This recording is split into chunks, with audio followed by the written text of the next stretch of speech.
2 years ago, I was diagnosed with breast cancer. I elected to have a mastectomy, chemotherapy, and radiation. The plastic surgeon, he decided that it would be conducive for me to go into the hyperbaric chamber.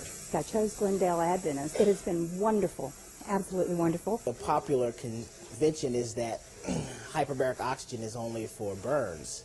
However, hyperbaric oxygen, of course, is for patients who have decompression sickness or the bends, divers. It's also used for patients who may have carbon monoxide poisoning, cyanide poisoning.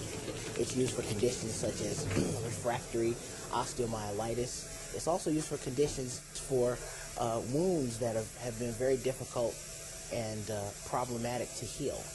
The hyperbaric chamber is able to improve a number of conditions.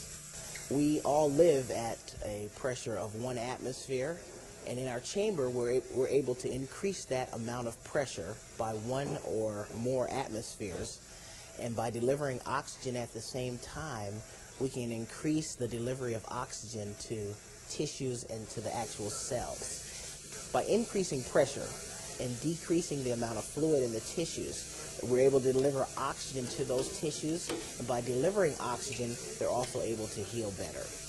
This sort of treatment absolutely can save lives. The most obvious incidence where it saves lives is in the bends or decompression sickness, where a diver comes up to the surface too quickly, and nitrogen bubbles out into his blood, and he gets air or nitrogen in his blood, and that blood can go anywhere, cause a stroke, cause a heart attack, and could lead to death.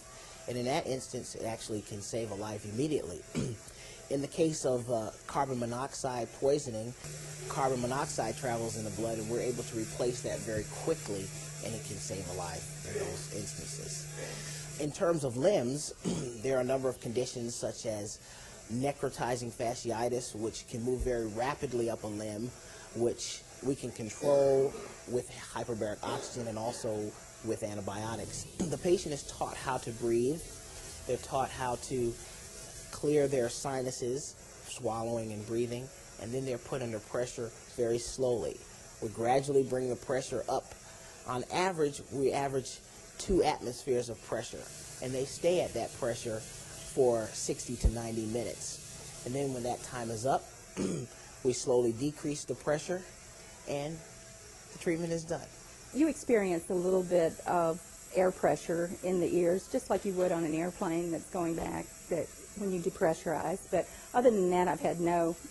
As a matter of fact, I go in the chamber and I kind of meditate and sit there, and sometimes I drift off, and other times they have a television up there where you can watch movies or you can watch TV, and it's a time to kind of get away from it all because nobody can call you.